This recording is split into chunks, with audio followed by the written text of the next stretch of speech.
당신은 부자인가? 부자, 돈에 대한 얘기인데요. 돈,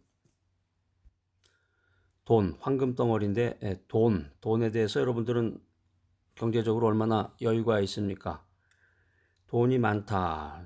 뭐 나쁜 건 아니죠. 근데 이제 무작정 그 부자들을 비판하는 그런 사람들도 있는데, 물론 일부 의견은 맞습니다. 그 사람들이 주장하는 생각이 이제 맞겠죠. 그런데 돈이라고 하는 것이 이제 살아가면서 경제적인 그런 여유를 통해서 또 인생을 풍요롭게 살 수 있는 면도 있고, 우리 그 신앙의 세계에서는 돈 자체를 나쁘다고 생각하지는 않습니다. 다만 이제 돈을 우상화하고 돈을 의지하고 하나님보다 주님보다 돈을 더 의지하는 게 문제겠죠. 그리고 이제 황금 만능주의, 돈이면 무엇이든지 해결이 된다. 이런 것을 이제 경계하는 건데, 돈이란 무엇인가? 자, 오늘 저기 에베소서 말씀, 에베소서 1장 17절로 19절 말씀 한번 찾아보세요. 신약 성경. 자, 혹시 저 결혼을 해서 애를 못 낳으시는 분은 이 에베소서를 꼭 읽어보셔야 됩니다. 에베소서. 좀 코믹한 그런 유머러스한 말인데, 하여튼 이 성경을 사모하는 마음이 있어야 되겠어요. 어떻게 해서든지 성경을 가까이 하는 그런 마음이 있어야 되는데, 에베소서 1장 17절로 19절 다 같이 찾아서 이렇게 언더라인을 거놓으시고 큰 소리로 3번씩 읽으시기 바랍니다. 그 다음에 이제 중요한 구절, 제가 이제 말씀드리는 암송 구절은 여러분들이 암기를 해야 되는데, 암기 능력이 탁월하지 못하신 분은 자꾸 읽으시면 돼요. 그러니까 3번 읽고 그 다음에 또 3번 읽고 이런 식으로. 자, 에베소서 1장 17절로 19절 다 같이 한번 큰 소리로 읽어보겠습니다. 시작.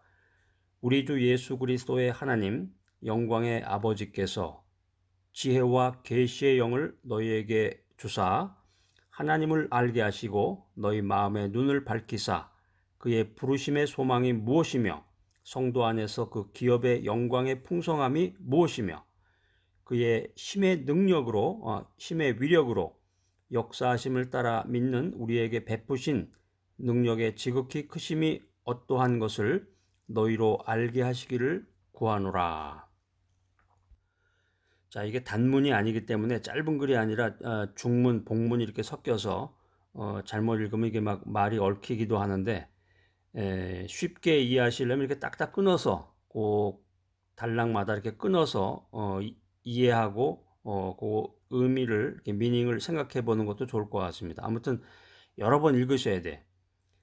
자, 당신은 부자인가? 그러니까 이 돈이라고 하는 것이 우리가 살아가는데 꼭 필요한 건데, 나이가 들수록 이제 돈하고 건강이죠. 돈하고 건강. 그 다음에 이제 이웃인데 자식이라든가 이제 아는 사람을 통해서 외롭지 않게.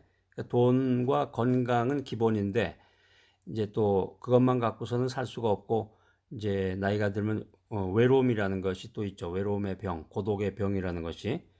근데 그 기초적인 돈 문제도 해결이 안 된 분들이 많습니다. 그래서 경제학적으로 이렇게 분석해 놓은 자료에 의하면은 은퇴를 하고 나서 경제적으로 그 모든 그런 문제를 해결해 놓은 사람이 그렇게 많지 않다는 거죠. 은퇴 연령에 해당되는 사람 가운데서. 자, 그런데 재산은 우리가 살아가는데 필요한 것이지만 재산이 많다고 해서 반드시 행복한 것은 아니다.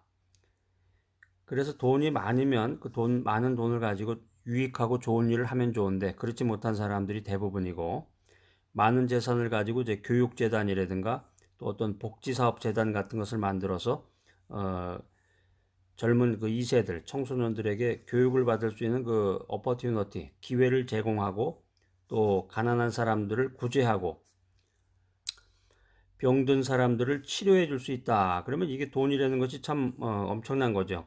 많은 사람들을 도와줄 수 있는 그런 소스가 될 수 있는 건데, 요즘 보면 그 가난한 사람들, 그러니까 그 홈리스라든가 좀 어렵게 사시는 분들을 위해서 이제 여러 그 서울역이라든가 뭐 주요 장소에서 그 밥 같은 것을 이렇게 나눠주기도 하고, 식사를 제공해주기도 하고, 뭐 간식 같은 거나 또 뭐 외투 같은 거, 겨울에는 외투를 또 제공해주기도 하고, 또 병든 사람, 그런 것도 있더라고요. 그 어떤 병원, 무료 병원, 완전히 공짜는 아니고 약간의 그 자기 실비로 운영하는 병원도 있고, 또 정말 형편이 어려우신 분들에게는 굉장히 편의를 많이 제공해주는 그런 병원들도 많이 생겨나고 있습니다. 아무튼 이 재산이라고 하는 것이 많은 사람들에게 영향력을 미칠 수 있는 것인데, 이 돈이라고 하는 것이 자기가 물론 이제 열심히 벌어서 돈을 벌었겠지만, 우리가 이제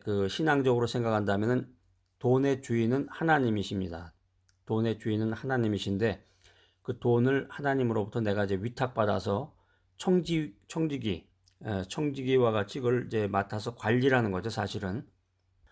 그러니까 그 돈을 가지고 자기가 이제 잘 먹고 잘 살고, 그것도 중요하지만 이제 어차피 다 쓰지도 못할 돈 많이 가지고 있다 그러면은 이웃을 위해서 가난한 사람이라든가 병든 사람, 또 청소년들을 위한 교육의 그 소스로 활용할 수 있다 그러면 참 굉장히 유익한 것이 되겠습니다.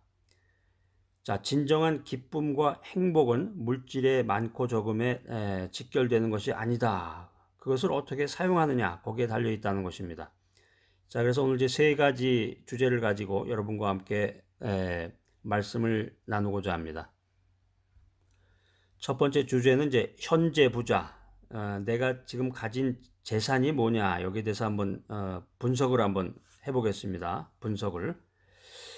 자, 눈에 보이는 재산. 그러니까 재산이라는 게 이제 눈에 보이는 재산이 있고 눈에 보이지 않는 재산이 있는데, 자, 눈에 보이는 재산, 이제 캐시죠, 캐시, 현금이라든가 이제 동산, 부동산, 이런 눈에 보이는 재산에 집착하지 말고 하나님께 소망을 둬야 된다. 그 다음에 눈에 보이지 않는 재산이 있습니다. 우리는 구원받아서 종의 신분이었었는데 하나님께서 택하신 족속, 왕 같은 제사장으로 터닝 포인트를 해주셨단 말이에요. 변화를 시켜주셨다. 그래서 신분의 중요한 재산을 갖게 됐다는 거죠. 하나님의 자녀, 하나님의 자녀라는 그런 신분. 또 지금 제가 말씀드린 그 성경 구절이 베드로전서 2장 9절인데 그거 한번 나중에 찾아서 밑줄을 언더라인을 쫙 그시고 밑줄 쫙 3번 읽으시기 바랍니다. 밑줄 쫙 3 리딩. 하나님께서 종의 신분에서 택하신 족속, 왕 같은 제사장으로 우리의 신분을 변화시켜 주셨다. 이게 이제 눈에 보이지 않는 재산이라는 거예요. 눈에 보이는 재산은 이제 돈이라든가 현찰, 동산, 부동산 같은 건데, 눈에 보이지 않는 재산은 하나님의 자녀, 또 택하신 족속, 왕 같은 제사장 같은 이런 귀한 신분이라는 거죠. 자, 그래서 여러분들은 정말 지금 현재 얼마나 부자이십니까? 이걸 이제 생각하는 그 사고방식, 그 생각의 차이인데, 자신을 바라보는 그 생각과 그 시각의 변화를 가져야 되겠습니다. 아우, 내가 돈 가진 게 없네. 통장에 뭐 일전 한 푼도 없고, 요즘에 뭐 통장에 돈 있는 사람은 별로 없는데, 근데 그 보이스 피싱이라는 게 또 사회 문제죠, 요즘에. 그래서 나이 드신 분들 가운데서 또 사업하시는 분들 가운데서 통장에다가 돈 놓은 걸, 그걸 이용해가지고 그 보이스 피싱을 해서 사회적인 문제가 되고 있기도 한데, 대부분은 아마 통장에 이렇게 여윳돈이 있는 분들이 이렇게 많지는 않을 거예요. 그러니까 눈에 보이는 재산에만 집착하지 말고, 하나님에게 소망을 두고 하늘나라에 소망을 두어야 되는데, 더 이상 이 무능력자나 버림받은 사람으로 자기 자신을 바라보지 말고 하나님의 자녀로서 권세를 소유한 것을 믿어야 된다. 하나님의 자녀로서 권세를 누리며 살아야 된다는 거죠. 그런 사람은 현재 부자라고 할 수 있겠죠. 여러분 부자 되셨죠? 지금. 자, 두 번째 주제는 이제 미래의 부자인데, 미래의 부자. 자, 여러분들은 이제 앞으로 믿음 안에서 예수 그리스도를 구세주로 모셔드리고 말씀 안에서 정말 거듭나서 성령의 인도하심을 받고 하나님의 뜻을 깨닫고 하나님께 영광을 돌리는 사람, 여러분인가요? 남의 얘기인가요? 여러분이 그런 믿음을 갖고 계시다고 하면은 여러분들의 그 미래에 여러분들에게 속한 그 재산 목록을 제가 말씀드리겠습니다. 이제 여러 가지가 있는데 많은데 세 가지만 아주 중요한 엑기스 세 가지만 여러분의 그 재산 리스트를 제가 말씀드리겠습니다. 첫 번째는 부활하신 예수 그리스도처럼 신령하고 영광스러운 영생의 옷을 입게 되는 부활. 이게 여러분의 미래의 재산 목록이란 말이에요. 그다음 두 번째, 하나님께서 우리를 위해서 친히 예비하신 새 예루살렘 성과 우리가 영원히 거하게 될 천국의 집. 이게 여러분의 그 미래의 그 재산 리스트예요. 이게 이제 성경에 보면 계시록 신약 성경 맨 마지막인데요. 요한계시록 21장 1절로 2절. 요한계시록 21장 1절로 2절. 요한계시록 22장 1절로 5절. 여기에 보시면은 그 여러분들이 그 미래에 소유하게 될 그 재산 목록으로 천국의 집에 대한 그 이야기가 나옵니다. 여러분이 미래에 그 갖게 될 그 재산 리스트 세 번째는 영원한 사랑으로 우리를 품어주신 예수 그리스도의 신부가 되는 부귀영화입니다. 이것도 이제 요한계시록에 나와 있는데 요한계시록 19장 7절로 8절에 보면은 이런 내용들이 성경에 기록이 되어 있습니다. 자, 현재의 부자, 미래의 부자, 이제 마지막 세 번째는 천국의 부자입니다. 천국의 부자. 자, 천국의 부자는 뭘까? 좀 궁금하기도 하고, 영적인 부자가 이 세상에 제일 큰 부자예요. 미국의 뭐 락펠러라든가 그런 세계적인 부자들이 많이 있는데, 이 세상 최고의 부자는 영적인 부자라는, 영적으로 부유함을 누리는 자. 이 사람이야말로 가장 큰 부자다. 물론 이제 세상에 살면서 돈이 많고 물질이 풍부하다, 풍요하다, 뭐 더 좋겠죠. 그러니까 세상의 물질적인 부유함은 이제 보너스로 준 건데 사실은.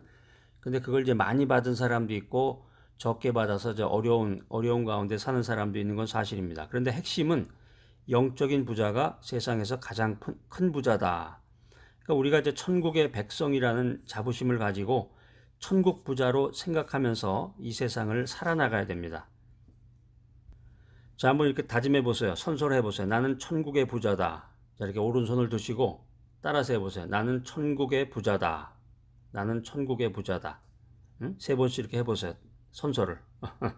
벌써 이게 마음 자세가 달라지고 기분이 달라지고 뭔가 믿음 안에서 내가 영적으로 업그레이드 된 그런 느낌을 받는데, 자, 우리는 여러분은 나는 그리스도 안에서 택함을 받아서 하늘의 신령한 복을 받았고 죄와 사망에서 해방되는 복을 받았다. 이걸 믿고 이거를 시인해야 되는 거야. 제가 이제 오른손 들고 그렇게 하라는 것 마냥 자기 스스로 이 퍼포먼스를 한번 해보는 거죠.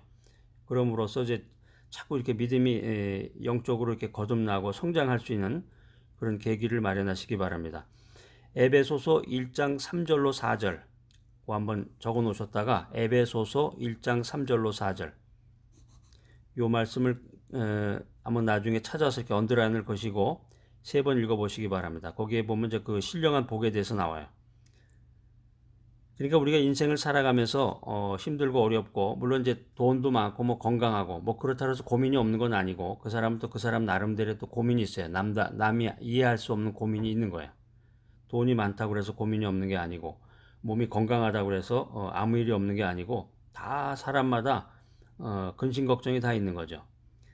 그러니까 지금은 눈에 보이진 않지만 장차 미래 세계에 하나님께서 주실 그 영원한 영광을 바라보면서 자신감을 가지고 하늘을 바라보면서 걸어나가야 된다라고 하는 것입니다. 자, 그래서 결단의 시간입니다. 자, 뭐 이렇게 말씀을 듣고 메시지를 듣고 하나님의 메시지를 들었으면 이제 그것을 실천하면서 살아가야 되는데 교회 안에서는 그냥 뭐 말씀이 선포되면 그냥 아멘 아멘 하면서 그냥 막 난리를 치다가 차를 타고 주차장 밖을 나가면서 그냥 막 그 육두문자를 막 써가면서 그냥 그리고 차 뒤에다가 그 십자가라든가 이런 거 차 앞에다 십자가 달고 차 뒤에다가는 이렇게 물고기 표시 같은 거 다는 사람도 있잖아요. 지저스라고. 근데 그런 사람이면은 좀 이렇게 그 교통 질서도 잘 지키고 그 매너 있고 좀 어떤 그런 에티켓을 발휘를 해야 되는데 그렇지 않고 지 멋대로 하면서 난장판을 만들게 되면 참 이게 곤란한 일이 생기는 겁니다. 자, 돈이 많으신 분들 한번 손 들어 보세요. 돈 많으신 분들. 예. 많으시네. 돈 많으신 분들은 아마 행복하실 텐데 하나님으로부터 축복을 받은 거예요. 물질적인 부요함에 대한 축복을 받은 건데, 그런 분들은 이제 아까 제가 말씀드린 것처럼 자꾸 이웃하고 나누어야 된단 말이에요. 나누어주고, 특별히 이제 주님의 뜻을 이루는 선지자들에게 주님의 뜻을 이루는 그 복음 전파자들을 기도하면서 도와야 된단 말이에요. 그들을. 엘리야를 도왔던 그 과부처럼 믿음의 사람, 하나님의 뜻을 이루는 사람, 복음 전파자들을 도와야 되고, 또 이뿐만이 아니라 영적인 축복을 받은 사람도 마찬가지예요. 돈만 많다 이게 아니라 영적으로 은사를 받고 영적인 축복을 받은 사람도 그 그리스도의 사랑을 가지고 자기 이웃들과 그 은사를 나눠야 된다는 거죠. 나눠야 된다. 그래서 이 말씀, 이 메시지를 들으시는 분들은 다 이제 부자야, 전부. 현재 부자, 미래의 부자, 천국 부자에 속하시는 분들인데, 여러분들 이제 그 천국 부자답게 여유 있게 사세요. 넉넉한 마음으로. 네? 천국 부자답게 넉넉한 마음으로 기쁨과 감사가 충만한 생활로 이웃을 도우며 이제 살아가시기 바랍니다. 이웃을 도우며 또 복음 전파자를 위해서 기도하고 그들을 도우며 담대한 마음으로 나가야 되겠어요. 자, 그래서 그리스도 예수 안에서 받은 이 하늘의 신령한 복을 생각하고 잠시 있다 사라지는 이 세상의 물질에 집착하지 말아야 되겠습니다. 이 세상이라고 하는 것은 우리가 잠시 지나가는 그런 순간에 불과한 거예요. 물론 이제 오래 살면은 70, 80 정도 살고 장수하면 이제 90세 정도까지는 보통 살죠. 뭐 특별한 사람은 뭐 100세까지도 살겠지만 그거는 이제 극히 몇 사람 안 되고 대부분은 70에서 80 되면은 다 이 세상을 하직하게 됩니다. 그래서 여러분들 이제 잠시 머물다 가는 이 세상인데 물질이라고 하는 것은 하나님께서 나에게 맡겨주신 거에 불과해요. 죽을 때는 가져갈 수가 없어요. 전혀 한 푼도. 이 세상에 죽을 때 자기가 가지고 있던 그런 동산, 부동산, 뭐 캐시 다, 뭐 금덩어리 숨겨놨던 거 다 가져가는 사람 없어요. 전부. 그러니까 여러분들 이 세상의 물질에 집착하지 말아라. 자, 성경 말씀 한번 찾아보겠습니다. 신약 성경 마태복음 6장 24절입니다. 신약 성경 마태복음 6장 24절 찾아서 밑줄을 그어놓으시고 세 번씩 읽으세요. 저랑 같이 한번 읽으시고. 자, 저는 피곤해서 못 찾겠습니다. 이러지 마시고 찾으세요. 그럴 때 같이 찾아서 한번 이게 읽으면 이게 엄청나게 여러분들의 영적인 생활이 변화가 되는 거예요. 자, 찾으셨어요? 자, 시작. 한 사람이 두 주인을 섬기지 못할 것이니 혹 이를 미워하고 저를 사랑하거나 혹 이를 중히 여기고 저를 경히 여김이라. 너희가 하나님과 재물을 겸하여 섬기지 못하느니라. 이게 마태복음 6장 24절 말씀인데 재물을 의지하지 말고 하나님을 의지하고 열심히 일해서 또 돈 많이 벌어서 이웃들에게 나눠주고 복음 전파하는 사역, 복음 전파 사역에 그것을 쓰면 되겠죠. 그래서 우리가 이 세상을 살아가면서 이 세상에서 많은 것을 심으면 저 천국에서도 많은 것을 누리는 이 천국 부자가 될 수 있는 거예요. 천국 부자가. 자, 오늘 당신은 누구인가? 이 귀한 메시지 들으시는 여러분들 참 믿음이 대단하신 분들이네요. 제가 여러분들에게 격려와 칭찬을 보내드립니다. 여러분 참 대단하십니다. 엄지척. 여러분들 이제 천국 부자답게 넘치는 기쁨과 소망을 가지고 예수 그리스도의 사랑과 예수 그리스도의 은혜를 베풀며 살아가는 여러분 모두가 되시기를 간절히 소망합니다.